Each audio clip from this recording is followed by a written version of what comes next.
This is. Twilight's mouth hung open as she levitated the silver cylinder of grimacing unicorn faces in the middle of the library. This is absolutely incredible. She looked aside. Where did you find this? It was Sweetie Belle and her charming friends who travailed upon it, I'm afraid, Rarity remarked from where she sat at a reading seat. The windows to the library rattled from a rising commotion in the village outside. I didn't think there was anything significant to it besides a most charming luster, of course. She chuckled briefly, then sighed. Ahem. I do believe you see the obvious connection. She pointed at the silver totem, then at the zeros floating over each of their heads. Right. Twilight breathlessly nodded. I've been working all morning trying to come up with an answer to the mysterious flash of light that erupted all over town hours ago. She gingerly levitated the object over to a wooden table in the center of the room and placed it down. First, there were the numbers, but now this. Could it be the cause of all the chaos that has befallen Ponyville? Rarity asked, craning her neck to gaze upon the shiny object some more. When Apple Bloom finally finished bawling her eyes out, the poor dear, her testimony matched that of the others. She's always the most honest of the darling little trio, as we could all guess. I'm definitely sensing a connection, Twilight remarked, squinting at the totem as her horn glowed with pulsating resonance. I feel a complex web of ley lines emanating at countless angles from this artifact. There's no doubt in my mind that it's responsible for the spell that's causing us to see the numbers. An ancient lie meter. Ha! Rarity flipped her blue bangs and smiled. Who could imagine such a thing? Twilight gazed thinly at her. Rarity. There's nothing to confirm that. But what else could it be, darling? Rarity grinned. You should have seen the three sprites as they stood on my doorstep, making one outrageous fabrication after another. Oh! The air positively rang with the sound of otherworldly bells as their numbers jumped. Only careful research will have an answer to all this. Speaking of which. Twilight spun and frowned across the room. Speak. I'm coming already. Geez. Spike stumbled down a series of steps, struggling to balance a thick, dusty tome in his arms. It's hard enough as it is to concentrate with all the ponies in town getting ready to riot outside. Ah, Spike Wikey. Rarity cooed. They most certainly aren't rioting. Heh heh. She paused, then blanched after a few seconds. RTH they. Anywho, I think I found something. Yeah, old equestrian curiosities. Spike raised the book up with a victorious smirk. Check it out. Twilight levitated the tome from his grasp. As the windows rattled nearby, she scanned the age-worn, brown pages. Her eyes darted from the words to the illustration of a slender object before jumping off the pages to scrutinize the silver totem once more. This looks to be the right description, Twilight thought aloud. A silver rod of glowing might that exposes ponies to honesty's sight. Good heavens. Rarity did a double take. Does this infernal thing have a name? It says here that 200 years before the end of the Paleopony period, a civilization known as the Tridian Empire existed in the center of modern-day Equestria. Twilight's lavender hoof slid across the page in question as she continued. It was a utopian society built upon the principles of trust, pacifism, and communal autocracy. Apparently, the Tridian equines were so intent on living in cooperation with one another that they sought to achieve a oneness of mind. To that end, they built the 4 wands of binding. So, which wand is this? Spike asked, making an ugly face to match the unicorn effigies that comprised the totem. The wand of worst sculptor ever. Silver embossing. Unicorn faces. Glows with pale luminescence. Twilight's eyes wandered up from the tome. This is most definitely the wand of Walling. Apparently, its purpose in the Tridian Empire was to reinforce a truthful community by exposing ponies to a quantifiable measurement of their own dishonesty. So then, Rarity smiled and fluffed her mane some more. A lie meter. Twilight rolled her eyes. Rarity, don't you get how serious this is? She leaned forward with a worried expression. We're dealing with magic that is older than neo-equestrian sorcery. I don't even have a spell in my entire library that can counter this sort of thing. She turned back to the book and pointed at another sheet. Also, it says here that once the spell has gone into effect, the immediate area surrounding the magical emanation shall remain continuously bound to the wand until the totem's power is nullified. Twilight bit her lip, then added, in other words, we're all stuck with these numbers so long as we stay in Ponyville, whether or not this artifact is taken away from here. So what does that mean? Spike asked as he glanced fitfully between the two unicorns and the rattling windows beyond. The entire town is stuck forever with these numbers floating over our heads. Surely, there must be a way to undo this objects. NNGH. Rarity shivered. Most garish blight. On my own. Unlikely. Twilight gazed out the window, murmuring in thought. But Princess Celestia. She brightened, her fuzzy ears twitching. Of course.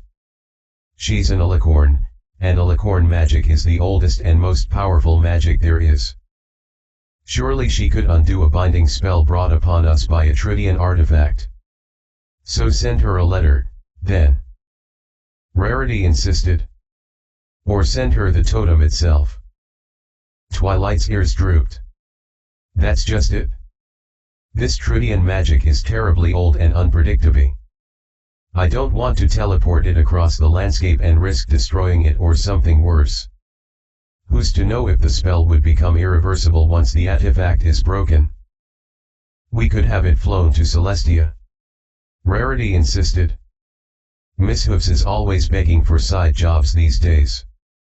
Spike cleared his throat. Rarity rolled her eyes, sighed, then said, oh very well, then. Have Rainbow Dash do it. The mayor could use the extra bits. I thank you for such great ideas, Rarity, but this object has already proven to be dangerous and magically volatile. She bit her lip as she gazed at the shimmering totem. I don't want to risk affecting any other pony communities between here and Baltimere. Rarity made a confused face. Baltimere? What has Baltimere have to do with any of this? Twilight gave her a tired smile. Fate would have it that Princess Celestia is far away in Baltimere as we speak. She's paying an impromptu visit to examine the city's most recent damage from a nasty hailstorm. Even if we sent a letter to her and she received it right away, Celestia wouldn't be able to get here in a few days unless there was an emergency. Like this isn't one. Spike stammered. Spike. Rarity stroked his green scales and patted his shoulder with a wink. You underestimate the integrity of the ponies in this town. Spike gulped, still nervous from the commotion outside. Really? Look no further than your own mentor. Rarity gestured at Twilight. Why, if she's at such a low count, surely even more of our friends are remaining just as dedicated to truth and sincerity. Twilight glanced at her reflection in a picture frame. Sure enough, a glittering zero hovered above her head. A humble blush washed across her cheeks as she snuck a glance back at her friend. Well, I've always valued pure honesty when dealing with the world. She fidgeted slightly. It's a virtue that Princess Celestia had taught me at an early age to respect. The way I see it, if you're completely honest with your friends, then you have the chance to solve problems as soon as they show up, because at least you know that you're capably handling your end of the situation. Besides, it's a nice thing to be honest, don't you agree? Oh, absolutely. Rarity rolled her eyes and chuckled elegantly. I am always honest with the ponies I love. There was a chiming sound. Twilight blinked. Rarity. Yes, darling. Rarity stared at her, then blinked. She glanced down at Spike. Spike was wincing and pointing at Rarity's skull. The fashionista lifted a compact mirror from the table and looked at the glaring one above her head. Her pale features blushed slightly. What I meant, Twilight, was that being honest has always served me in the past. Another chime. Twilight's gaze melted into a thin glare. Uh-huh. Oh. Uh-huh. Uh-huh. Rarity began to sweat as the mirror trembled in her magic grasp. I mean it. I at least endeavor to be more honest than Sweetie Belle. Chime. 3. She grimaced. I'm her one, single role model and she looks up to me more than any pony. 4. Oh, for the love of Rarity stumbled out of her seat, almost tripping over her elegant self. If you'll excuse me, I'm needed at the boutique, seeing as I have several half-finished dresses that need my immediate attention. 5. No. I am most certainly not thinking about taking a long, steaming hot lavender bath to calm my nerves. 6. RRRRRGHHH. With a regal hiss, she bolted out of the room like a pale comet. The library hung in silence after her exit. Spike blinked, then said, I love it when she gets angry. A pause, he glanced up at the 0 lingering over his head, then pumped his fist. Yes. Ha. Not such a baby dragon anymore, Amirite. He turned towards Twilight with a grin. Twilight was gazing at her reflection again. Her bored eyes hung sadly on the shimmering, silver ellipse above her skull. Twilight. She snapped out of it, glancing his way. Yes, Spike. So. He stirred where he stood. Should I send that letter to the princess now? You know. Asking her to help cleanse Ponyville of this curse. Twilight glanced between him and the glowing, Tridian artifact. I almost wish we didn't have to. His scaly brow furrowed. Twilight. Ahem. Yes. Prepare a letter, Spike. Twilight paced around the shimmering totem. I'm heading outside to give the town an update. I wouldn't go out there if I were you. Oh please, Spike. She smiled over her shoulder at him with one hoof on the front door handle. You underestimate Ponyvillians. It's not like an ancient Lycounter is gonna tear this village down to its foundation. This is an absolute catastrophe. Drive. Hooves shouted with a 5 over his head. I can't even run my business without ponies glaring at me. Roseluck snarled, bearing a 9. Not to mention that these glowing numbers are scaring off our livestock whenever we try to feed them. Carrot Top added with a shimmering 7. Every merchant pony who walks into this town turns and runs away as soon as these stupid numbers appear above their heads. Ace shook an angry hoof and grumbled, how will I ever get my new tennis racket? Can't you do something about this, Mayor?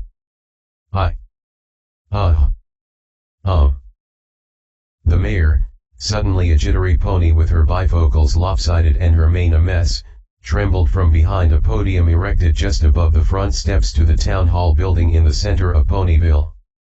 I am sending letters out to areas outside of the affected radius of this spell, contacting the appropriate powers that be. She gulped.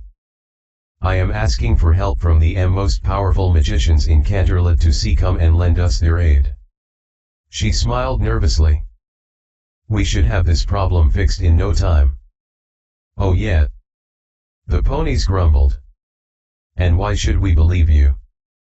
Huh. Oh. Yes. Well. She adjusted her collar as her twitching eyes darted up. A glaring 72 hovered over her skull. You see, the thing is, I had a meeting with some delegates from Trottingham this morning, not to mention dozens upon dozens of papers to sign, scrolls to be stamped, the usual routine of running a town. And, yes, well. I'm always doing what needs to be done and saying what needs to be said for the best interest of this village's success. The resulting chime sounded off like a gunshot as her 72 became a 73. She blinked at the crowd, sweating profusely. How does lowering taxes this year by 0.2% sound? She produced with a cracked grin. Every pony resumed yelling, spitting, and howling in anger. An entire cluster of them crowded the edge of the town hall, just inches away from knocking the podium over. Across the town square, Big Mac and Caramel trotted side by side, lugging wagons full of apples across the village. Sporting relatively low numbers, they glanced at the riotous scene. Hey Big Macintosh. Caramel turned and smirked slyly at his huge, red cousin. You notice how all the mare's numbers are nearly twice as high as the stallion's? Heh. Big Mac's lips curved around the stalk of hay he was chewing. Up. Ponies. Ponies. Please. The mayor shouted, waving her forelimbs. There's no need for all this bedlam. I already told you that I've called out for the most powerful magicians in. But don't we already have Equestria's most powerful unicorn of magic right here in Ponyville? Yeah. The element of magic. Where is she? See if she can help us. The mayor chewed on her hoof. Hello. Hey. Excuse me. Whoops. Pardon me. I'm so sorry. A lavender shape threaded her way through the thick group. With a panting breath, Twilight Sparkle ascended the platform and stood beside the town's leader. Hello, Mayor. So sorry to steal the spotlight. Oh, PL please. The frazzled old pony gave a twitching smile and back-trotted, gesturing towards the podium. By all means. The ponies finally cheered, thunderously clapping their hoofs against the ground as Twilight stood at the podium. She ran a hoof nervously through her bangs and gave an awkward smile. I'm sorry that I didn't bring any note cards today. I've been busy writing back and forth with Princess Celestia and studying up on this most recent situation, and I didn't want to cut any corners. Just tell us what's going on already. Several ponies muttered in approval of the one crier's shout. Alrighty then. Ahem. Twilight took a deep breath.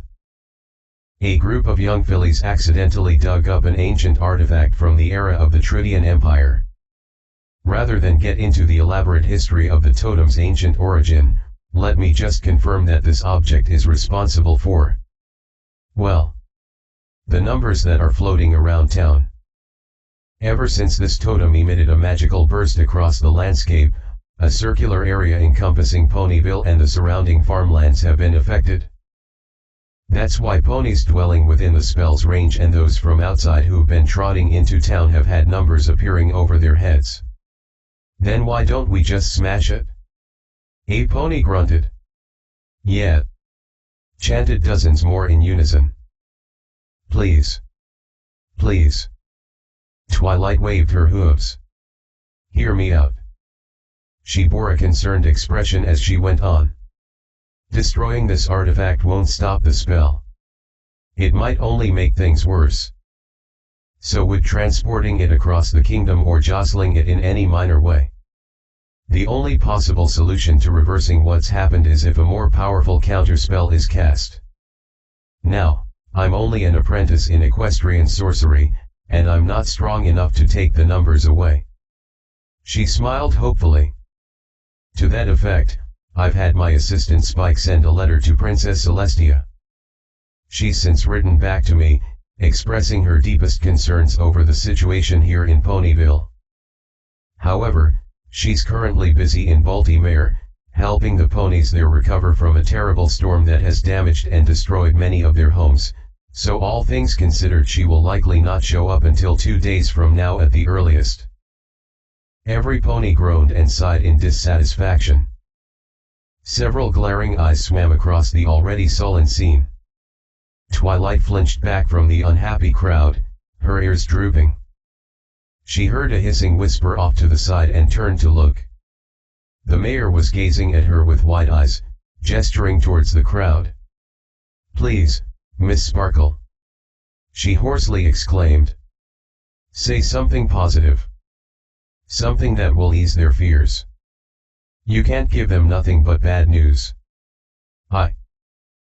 Twilight looked at the crowd, at the silver numbers of various quantities hovering over their heads.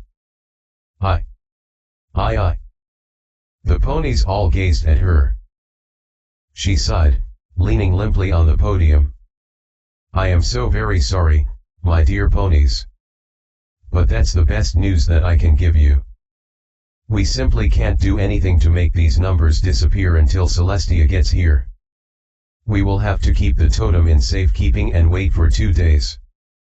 Maybe even more before the artifact can be purged of its power."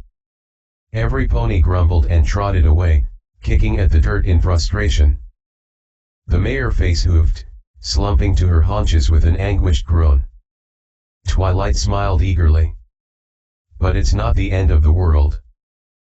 Considering the nature of this ancient magic, we're lucky that it has not affected us in any truly adverse way. We've dealt with worse situations when Ponyville was visited by both Nightmare Moon and Discord, and yet we've managed to pull through. What this means is that we're far stronger than we give ourselves credit. What's more, we're all in this together. So, let's be glad that we can trust each other. To be truthful." Her words dripped off as the grim crowd parted like an oily sea. Every pony refused to look at one another. "What am I going to do?" the mayor whimpered, rocking back and forth as she cradled her head in her hooves. "My career. My entire legacy is crumbling to bits." "Well, Twilight turned and fidgeted. "Just be honest with every pony, Ms. Mayor. That's what matters, right?" "Really, Miss Sparkle?" The old pony gave her a dull stare as she got up and trotted towards the front doors of Town Hall. "Do you think a pony with my power would have gotten to where she is now by being perfectly candid?" Twilight opened her mouth to say something. The door to the town hall closed coldly behind the mayor, leaving the unicorn alone with her Zero in the abandoned heart of Ponyville. She sighed.